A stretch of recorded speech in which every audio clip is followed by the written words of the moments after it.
Example Tirumalapur అనే village ఉంటుంది గోపాల్పేట మండలం. దానిలో కాంగ్రెస్ పార్టీ అభ్యర్థిని వాళ్ళే పెట్టిర్రు, మేమేం ఇన్వాల్వ్ కాలే, గ్రామ పెద్దలే పెట్టిర్రు.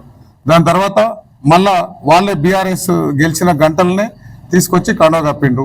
ఆయన 130 మందికి తిరుమలాపూర్ విలేజ్లో 130 మందికి ఆయన ఫోన్ చేసి మాట్లాడారు. ఇంకా ప్రూఫ్స్ కాకుండా ఉంటాయి. నిన్న చిన్న గుమ్మడం అని ఒక విలేజ్ ఉంటుంది పెబ్బేరులో. నేను పోయి అక్కడ ప్రచారానికి కారు దిగితేనే ఇప్పుడే పెద్ద సార్ ఫోన్ చేసిండు. ఏ పెద్ద సార్ అబ్బా అంటే పలానా సార్ అని చెప్పారు. ఏం చెప్పిండంటే అక్కడ మనం ఎట్లా మన బీఆర్ఎస్ క్యాండిడేట్ గెలవాలి, మేఘారెడ్డి పెట్టిన క్యాండిడేట్ గెలవద్దని చెప్పిండు. అట్లా చాలా ప్రూఫ్స్ ఉన్నాయి. ఇంకా అవన్నీ రికార్డ్ ఎవిడెన్స్ తో అది ఇంటర్నల్ ఇష్యూ, మా పార్టీకి చెప్తాం, మా పార్టీ అధిష్టానానికి చెప్తాం. ఆ సారు పెద్ద మనిషి వనపర్తి ప్రజలకు తెలుసు, మీకు కూడా తెలుసు. 100% ఫిర్యాదు చేస్తున్నాం. ఇప్పటి వరకు చేయలే. కానీ ఇప్పుడు నేను నా బాధ ఏంటంటే నాకు చాలా బాధపడుతున్న విషయాలు నేను చాలా ఫీల్ అవుతున్నా. 40-45 సంవత్సరాలు అంటే 50 ఏళ్ల నుంచి మిమ్మల్ని భుజాల మీద పెట్టుకొని మోసిన కాంగ్రెస్ అభ్యర్థులను ఓడగొట్టడానికి నీకు ఎట్లా మనసు ఒప్పింది? అందుకే నాకు ఫీల్ అవుతున్నా చాలా.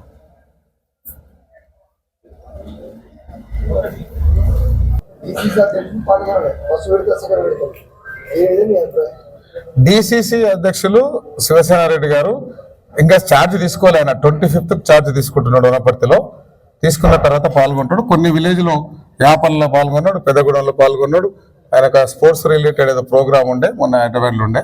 దానిలో వేరే ఇబ్బంది ఏం లేదు. ఆయనకు టైం ఉన్నప్పుడల్లా వచ్చి నాతో పాల్గొన్నాడు. ఇంకా ఛార్జ్ తీసుకోవాలి అఫీషియల్గా. డిమాండ్ ఏం లేదు. ఎవరైతే మేము కరెక్ట్ అనుకొని మేము చేసే దాని మీద నేను వనపర్తి ప్రజలను, వనపర్తి మేధావులను, వనపర్తి కుటుంబ సభ్యులు, మరీ ముఖ్యంగా కాంగ్రెస్ జెండా మోసిన కార్యకర్తలు, నిన్న సర్పంచ్ వార్డు మెంబర్గా నిలబడ్డ కార్యకర్తలను వాళ్ళని రిక్వెస్ట్ చేసుకుంటున్నా. ఏది కరెక్ట్ కాంగ్రెస్, ఏది తప్పు కాంగ్రెస్, ఏది మాట్లాడాలని దీని మీద నేనైతే చెప్పిన ఇక్కడ ప్రెస్ పత్రికా ముఖంగా అది మా పిసిసి అధ్యక్షులకు, క్రమశిక్షణ సంఘానికి, ఢిల్లీలో ఏఐసిసికి మేము కంప్లైంట్లు ఇస్తాం. సరే వాళ్ళు ఏం యాక్షన్ తీసుకుంటారు అనేది మా పార్టీ వాళ్ళు తీసుకుంటారు. కానీ వనపర్తి ప్రజలు, వనపర్తి మేధావులు, వనపర్తి కాంగ్రెస్ కుటుంబ సభ్యులు ఆలోచన చేయాలనేది నా ఉద్దేశం.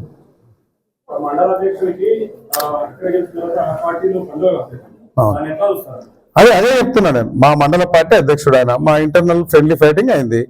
సో దానిలో నిరంజన్ రెడ్డి గారు కప్పేదానికి మీనింగ్ లేదు. మరి ఎందుకు కప్పిండో నాకు తెలియదు. మరి ఆయన్ని అడగండి ఎందుకు కప్పిండో ఆయనకు అర్థం లేదు. రోజు ఈ అక్రమ సమయం పెట్టుకుని రోజు రాత్రి పూట పగలపూట వేరే నెంబర్లతో ఎందుకు మాట్లాడుతున్నారు వాళ్ళు చెప్పాలి. మళ్ళీ దాంట్లో మా ఊర్లలోకి పోయి నకిలీ కాంగ్రెస్, ఒరిజినల్ కాంగ్రెస్ అని మాట్లాడుతున్నాడు. నేను కూడా అదే మాట్లాడుతున్నాను. బీఆర్ఎస్ నకిలీ ఏంది, ఒరిజినల్ ఏంది? కేసీఆర్ది నకిలియా, కవితది నకిలియా, హరీష్ది నకిలియా, కేటీఆర్ది నకిలియా? వాళ్ళు చెప్పాలి సమాధానం.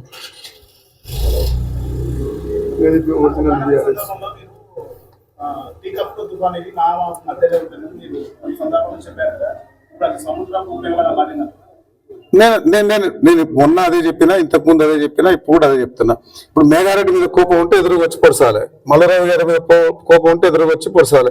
ఇక్కడ ఉన్న వేదిక మీద ఉన్న మా కాంగ్రెస్ పెద్దలందరికీ ఏమైనా కోపం ఉంటే ఎదురుగా వచ్చి పొడసాలి. అదే పొడిచించుకుంటాం, లేకపోతే తీసేస్తాం కత్తిని. కానీ వెనకంగా పొడిచొద్దు. అవతలోనికి ఈ కార్యకర్తలు ఏం చేశారు దానికి ఆన్సర్ చెప్పి తీరాల్సిందే. కార్యకర్తలు కాంగ్రెస్ జెండా మోసి ఇన్నిసార్లు గెలిపించిన మీకు కార్యకర్తలకు ఎందుకు మోసం చేస్తున్నారో చెప్పాలి. ఫేస్ చేయడానికి నేను రెడీగా ఉన్నా, మల్లారావు గారు రెడీగా ఉన్నారు, మీతో రెడీగా ఉన్నారు. ఆ కార్యకర్తలు ఏం పాపం చేశారు? మా మీద కోపంతో వాళ్ళని ఓడగొట్టారు. 15 నుంచి 20 జీబీలు పోయినాయి. దానికి ఆన్సర్ చెప్పాలి. దాన్ని ఈ వద్దులున్న బీఆర్ఎస్ వాళ్ళు క్యాచ్ చేసుకొని వాళ్ళు చాతగానోళ్ళు, చాతగాని దద్దమ్మలు మా వాళ్ళని ముందర పెట్టుకొని ఒకరు భుజం మీద తుపాకి పెట్టి ఒకరు కాల్చాలని చూస్తున్నారు. పెట్టడానికి సిగ్గు లేదు, పెట్టించుకోవడానికి సిగ్గు లేదు. నేనేం చెప్తాను?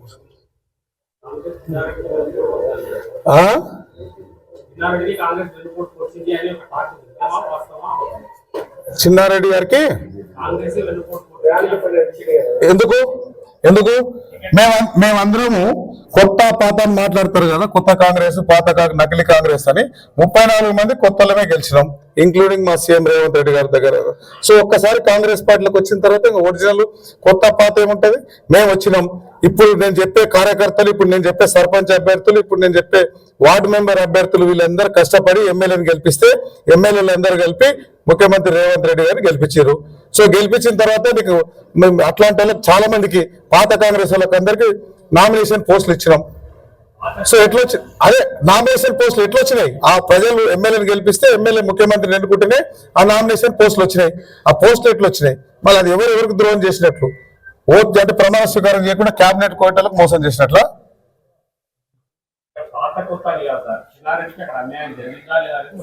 నేను అదే చెప్తాను, అన్యాయం జరగలే. తెలంగాణ రాష్ట్రము వనపర్తి నియోజకవర్గంలో ఉన్న కాంగ్రెస్ కుటుంబాలందరూ ఎమ్మెల్యేని గెలిపిస్తే చేయి గుర్తు మీద ఓటేసి ఎమ్మెల్యేలు అందరూ ముఖ్యమంత్రిని ఎన్నుకుంటే ముఖ్యమంత్రి గారు ఆ సీనియర్ నాయకులకు అందరూ గౌరవించారు కదా, గౌరవించి ప్లానింగ్ బోర్డు వైస్ చైర్మన్ ఇచ్చారు కదా. అది అధిష్టానం నిర్ణయం తీసుకుంది. ప్రజల అభిప్రాయం ప్రజల సర్వే ప్రకారం నడిచింది. దానిలో అన్యాయం ఏముంది? విత్ ఇన్ 3 months లో గవర్నమెంట్ ఫామ్ అయిన తర్వాత పోస్ట్ వచ్చింది కదా. మళ్ళీ లోకల్ బాడీస్ ఎలక్షన్స్ వస్తున్నాయి, ఎంపీటీసీ మళ్ళీ మున్సిపాలిటీ ఉన్నాయి కదా. ఈ ఎలక్షన్స్ ముందర ఈ పరిణామాలు అంటే కాంగ్రెస్ పార్టీ పరిణామాలు కార్యకర్తలు ఎట్లా అర్థం చేసుకోవాలి? కాంగ్రెస్ కార్యకర్తలు అర్థం చేసుకోవాలనే నేను ఇంత డెప్త్ గా మాట్లాడుతున్నా. నేను లేకపోతే నేను అధిష్టానాన్ని కంప్లైంట్ చేస్తానో, పిసిసినో, ఏఐసిసినో వాళ్ళు ఏం చర్య తీసుకుంటారనేది నాకు సంబంధించిన విషయం కాదు. వాళ్ళ పార్టీ రూల్స్ ఏముంటే చేస్తారు. వనపర్తి నియోజకవర్గం సంబంధించి నేను వనపర్తి వరకే నా కెపాసిటీ. నేను వనపర్తి గురించే మాట్లాడుతున్నా. దాంట్లో వనపర్తి ప్రజలు ఇప్పుడు బీఫామ్ ఎవరికి ఇస్తే వాళ్ళకి గెలిపిస్తారు. సో మళ్ళీ కూడా వెనుపోటు పడిస్తే వనపర్తి ప్రజలు ఏం చేయాలో చేస్తారు, అధిష్టానం కూడా ఏం చేయాలో చేస్తారు.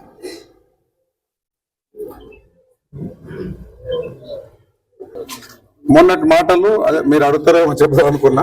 నేను ఏం చెప్పినంటే బీఆర్ఎస్ పార్టీ నిలబడ్డ సర్పంచ్ అభ్యర్థి ఏం చెప్పాలి? మా నిరంజన్ రెడ్డి గారిని, మా కేసీఆర్ని చూసి ఓట్లేయమని చెప్పాలి. అవునా? బీజేపీ వాళ్ళు ఏం చెప్పాలి? మా రామచంద్రరావు గారిని, మా కిషన్ రెడ్డిని, మోడీ గారిని చూసి ఓట్లేయాలని చెప్పాలి. వాళ్ళు అట్లా చెప్పకుండా మాకు కూడా మేఘారెడ్డి తెలుసు, మాకు కూడా ఎమ్మెల్యే తెలుసు, మాకు కూడా మల్లురావు తెలుసు, మేము గెలిచి కూడా ఆడికే పోతాం. అట్లాంటి వాళ్ళను మీరు పేపర్ పట్టుకుని మా దగ్గరికి వస్తే మేము రానియము అని చెప్పిన, క్లారిటీ చెప్పిన. వాళ్ళు వాళ్ళ పార్టీ చెప్పుకొని ఓట్లు అడగాలి. నేను చెప్పింది అది. నేను చెప్పిన వర్షన్ కూడా అది నేను చెప్పింది ఓన్లీ ఫర్ దాని మీనింగ్ అది. వాళ్ళట చెప్పొద్దు, వాళ్ళ పార్టీ పేరు చెప్పి వాళ్ళ పెద్దల పేరు చెప్పి ఓట్లు అడగమని చెప్పినాం. మళ్ళీ అందులో మా పేరు చెప్పి మా వాళ్ళని డ్యామేజ్ చేస్తున్నారు. అట్లాంటి వాళ్ళకు మేము రానియమని చెప్పినాం.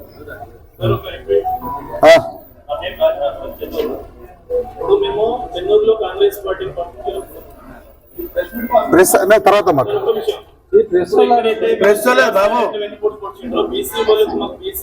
Important, very important. యాక్చువల్ మన వనపర్తి నియోజకవర్గంలో కాంగ్రెస్ పార్టీ 42% వాళ్ళకు మన జనరల్ సీట్లలో కూడా బీసీలకు ఏమని మా అధిష్టానం చెప్తే నేను ఇంకొక అడుగు ముందలకేసి 51% ఇచ్చిన వనపర్తి నియోజకవర్గంలో బీసీలకు 51% ఇచ్చినాం. 51% అంటే Ganpur mandal head quarter, Peddamandadi mandal head quarter, Edula mandal head quarter, ఇవన్నీ జనరల్ సీట్లు. మోజల్రా, జగత్పల్లి, పోమరెడ్డిపల్లి చెప్పుకుంటూ పోతే అంతే ఎక్స్ట్రా ఇచ్చి 51% చేసినా వాళ్ళు లిస్ట్ కావాలంటే మేము ఇస్తాం. 42% కాకుండా 51% ఇచ్చి మేము వాళ్ళని గౌరవించుకున్నాం. ఇంకా అది ఏఐసిసి ఓవరాల్ 33 జిల్లాలు ప్లస్ 4 కార్పొరేషన్లు 36 ఉంటాయి. దాన్ని బేస్ చేసుకొని చేసినట్టు ఏఐసిసి పిసిసి ఏం డిసిషన్ తీసుకున్నా మేము గౌరవిస్తాం. దానిలో ఏం రెండో థాట్ లేదు.